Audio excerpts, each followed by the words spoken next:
सद्गुरुनाथ महाराज की जय। महायोगी स्वामी उमानंद सरस्वती की जय. Well, today is our first day of the Diploma and it's the first lecture on Diploma of Kundalini Yoga. Friends, it's a beautiful study. It's a way of life. If you learn how to live with the help of Kundalini, your life can have a lot of positive effects on you. And you might even end up being of a greater benefit to the world around you, to your friends, to your families, to the nation. So it's something I think we all need to practice. And it's a beautiful part of Hinduism.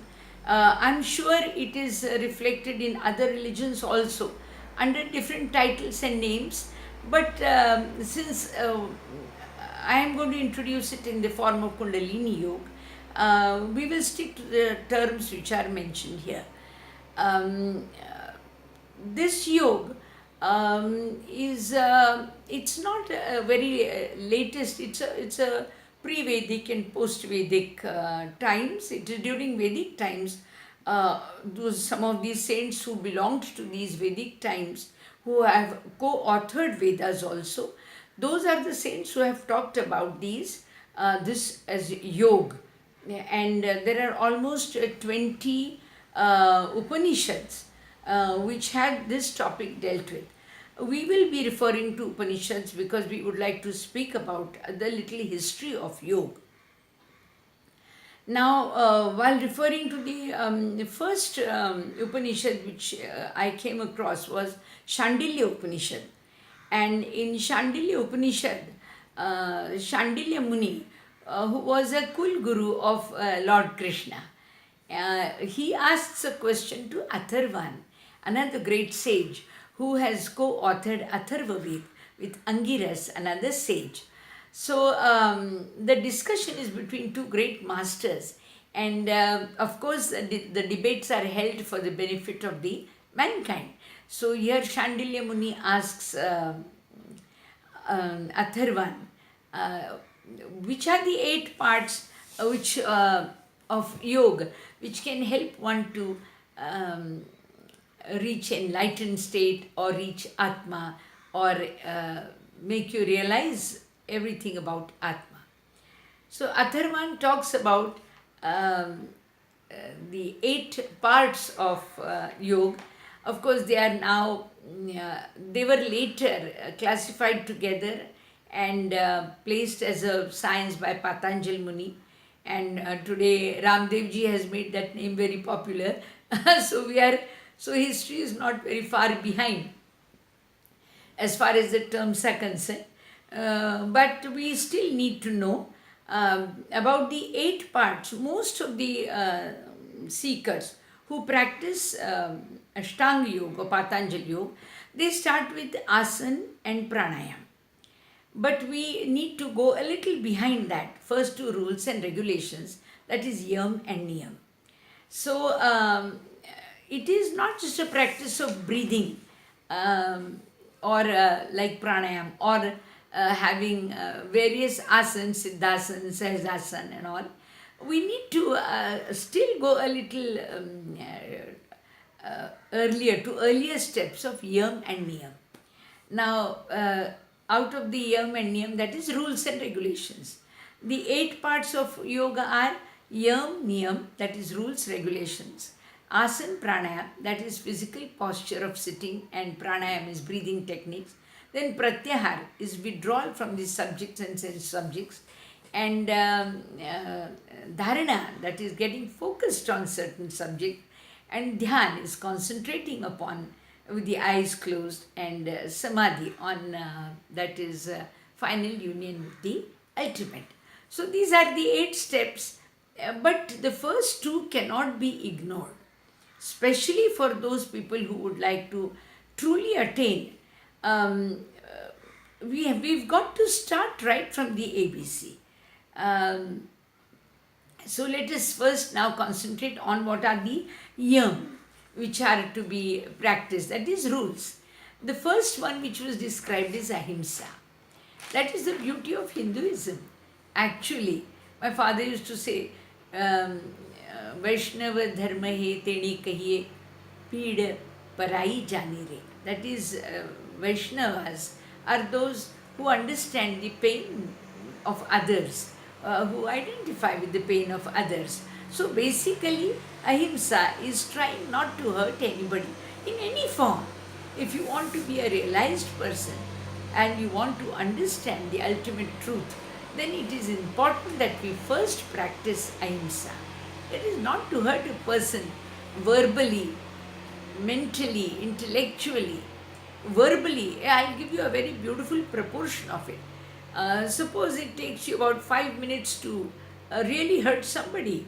I mean, a boss may throw out an employee, or a maid will be thrown out of the job, or it will be one of the students ragging the other. So somewhere somebody is hurting the other.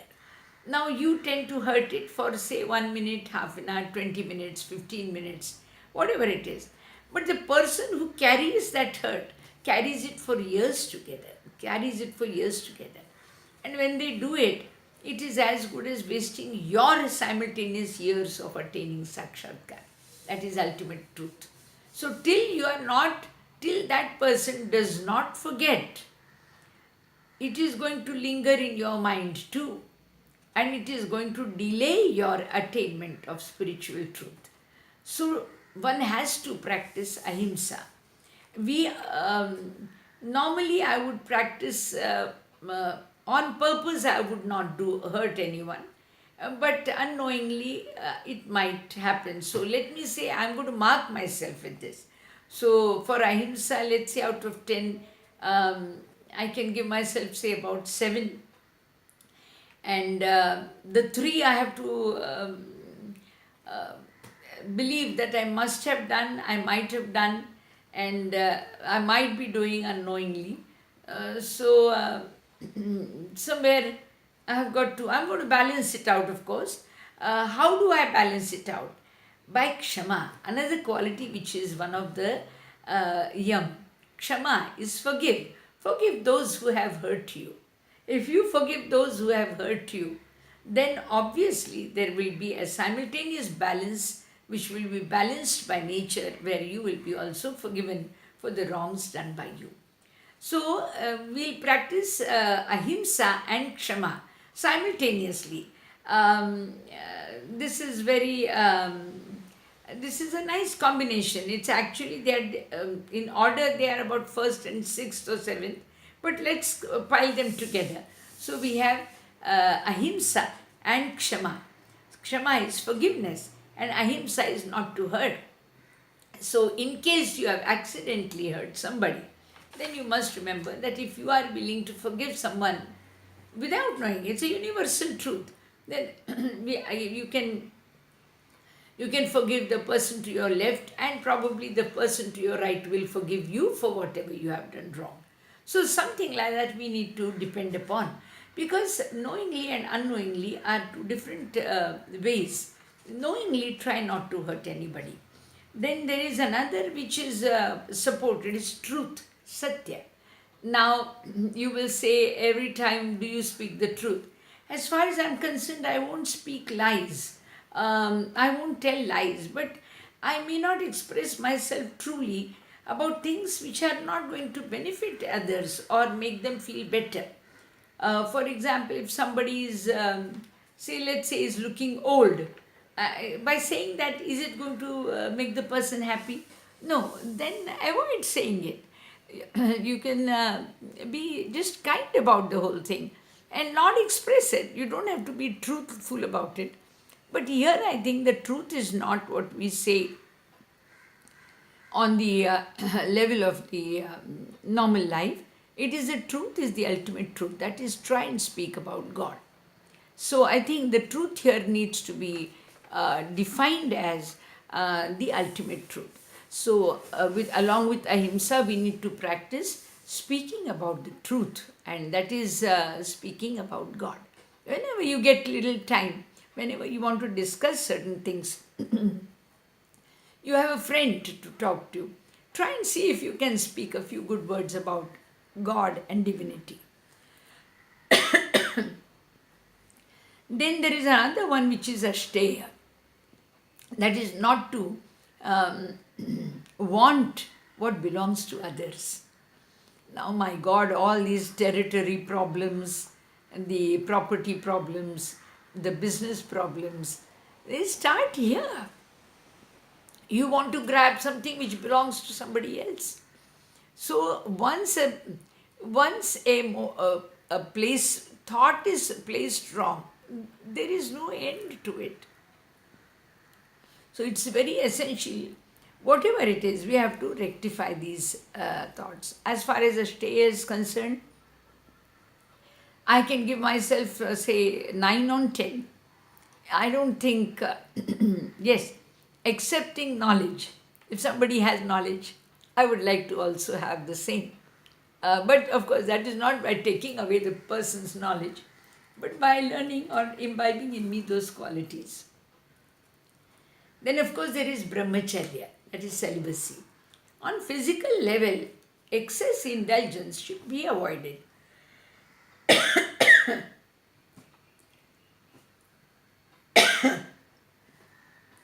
Excessive indulgence should be avoided. Of course, you have to take the message with a practical understanding of it. A married man, a married life person, they have to, they need not be rigorous about this. This is for people who want to practice spiritual sadhana. The idea is minimize your indulgences. So that is very important. Then daya. You need to be kind. Kindness. I know there are so many people we may not like, but if we don't like, because it's something very natural. We like 10, we don't like 10. I mean, thank God, for me it's easier to like than dislike. But if at all there is someone you also dislike, you can be kind. There is kindness. You don't have to like somebody to be kind. You are kind to the poor on the streets. You don't have to like the poor on the street. You have to just be kind. You can be kind to a pet, a dog. You don't have to like a dog. You can be kind to tigers, to snakes. So you don't need to love the snakes and tigers. So you can try and shift that focus by using kindness to try and compromise with places where your liking is minimized. Then you have arzav. Arzav is behaving well with one and all. Behaving well with one and all.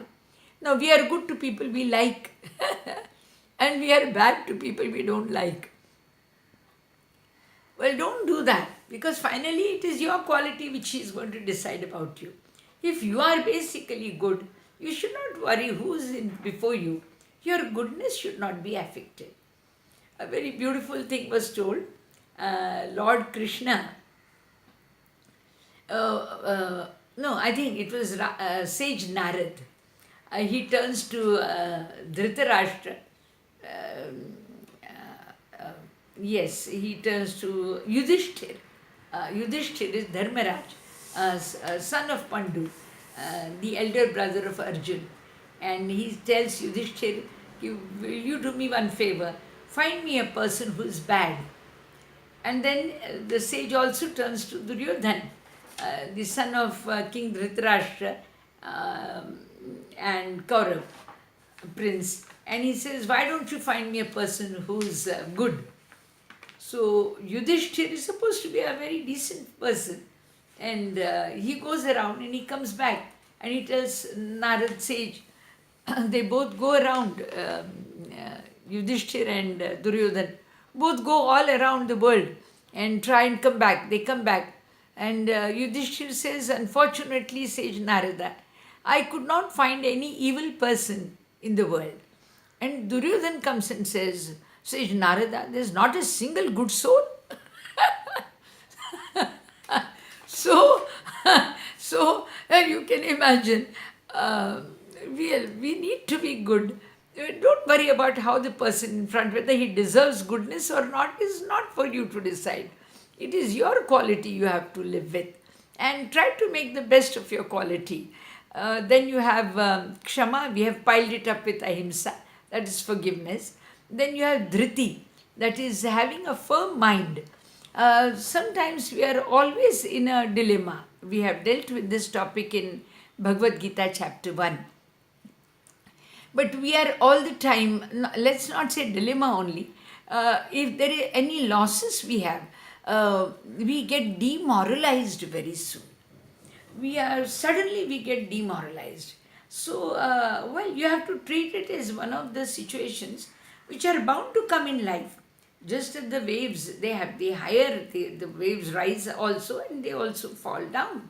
So similarly, moments also, they are good, they are rising moments and they are descending moments in life. So, but you need not get affected by your mind. You have to deal and look upon them as situations. Just like sometimes you like your tea and sometimes you don't like it. Well, but you don't have to get disturbed about it. You can just keep it aside and make yourself another cup of tea. Well, then you have this is dhriti. Then mitahar. My God, mitahar is eating just normal and little.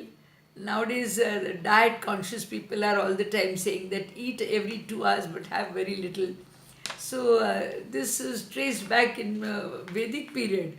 They tell you to eat 1/4 of what the belly can bear, cope up with. Now, I don't know whether I'll keep 1/4, but about half or say even yes, about 2/3 I may eat. And I also need to practice mitahar. I do it a couple of days during the month and a couple of days, well, I get weakened by the delicacies around. But I have to practice it because these are the things which need to be practiced if you have to attain the final state of realization. The last is shauch. Shauch is purity, purity of mind, purity of motive, purity of words, intellect. Try and be as good as you can. Don't think just breathing techniques and rigorous asanas and keeping away into the caves like the tigers do. They are not going to be yogis. Yogis have to start with ABC. And ABC of yoga, Ashtanga yoga, or the yoga which is going to take you to enlightenment, starts with ahimsa, with kshama, with daya, with mitahar, with shaucha, with purity of mind, with brahmacharya, with celibacy, with arzamta, with dhriti, and satya, ashteya. All right. Now these are 10 yama. Let's start practicing one of them. I have decided to give myself some marks and I want you to also try and give yourself some marks so we can try and improve it. I don't mind giving myself, say, let's say ahimsa, about 7 on 10. Yes, 3 unknowingly, as I said. Satya, I will talk about God. Yes, I can give myself 8 out of that. But if it is talking about the material world, I might be better in not lying rather than being very frank. So, being frank where it is not required, just under the pretext of being truthful, is not essential. Some people have the habit of saying, I don't care, I'm frank, I don't mind telling what I don't like on their face. It's not required. Just as one does not shed away all that you wear in front of people, you don't have to speak about all that you feel in mind. You have to maintain some privacy. It's what is not required, don't mention it. Then I don't mind giving myself, for Satya, I don't mind giving myself 8 marks if it is related to talking about God. Well, 8 or 7 should be all right. Then Ashteya, yes, I can give myself 9 out of that. I don't think I crave for things which belong to others. Of course, I want knowledge from everybody and I want knowledge from my Guru and I want enlightening from my Guru. But that is not taking away something which belongs to them. Then brahmacharya, I can give myself, of course, um, decent amount, but I don't say on mental level. There are times when we do get emotionally involved, but I think that's okay. Daya, another kindness. So you need to help people. Yes. Again, as I said, unless I don't notice a person in need, I might not come forth. It's not a practice which I intentionally practice, but I will not ignore if it is required. So again, Daya, I think I can give myself, say, 5 or 6. Then Arzav, I'll try and behave well with one and all. One and all, one and all. I don't think I am bad to anyone. And Kshama, yes, forgive. Yes, it's not so difficult for me to forgive. I can even forget certain situations. I don't know. It's made easy for me by nature, I suppose. Dhruti, firmness of mind. Initially, in critical situations, I get a little shaken up, but I think I restore my firmness more easily. Then Mitahar, I need to practice a little more. I am 70, 71 pound, what about kgs. So I need to lose 5 to 6. Then I can think of calling myself Mitahari. Then Shauch, that is purity of mind, intellect, and soul. Yes, I would like to practice it. And let's not make it a compulsion for a lifelong commitment. Let's try and do it practice 1 year per day. Try and see if you can start with ahimsa. Today is Akshaya Tritiya. It's a good day, and start out of these 10. The first one is try not to hurt anybody today, and see how you feel at night. Of course, try and notice it because it's important. We make a note of it, and keep a diary. Try and keep these points in front of you, and don't think just practicing of breathing techniques or asana are going to take you to light. Finally, these are the beginning things we need to learn, and that goes without any controversy. This is Swami Radhikanand from Pune. It's our first lesson to Diploma. We are going to try and put it up even on our webpage atmarupa.in. Please see it. Secondly, we are also going to have some weekend programs. We will be talking about it later. We will be putting them up on our website also. And then we are also going to, I'm going to go live on this subject on Facebook today between 11 and 1. So those who would like to hear it, that will be in Marathi. I know there are people who would like to hear it in Hindi also simultaneously. I'll have to just find another day, and we will definitely be having this diploma in 3 languages. So Marathi, English and Hindi. Welcome to my course again, and I'm Swami Radhikanand from Pune. Thank you.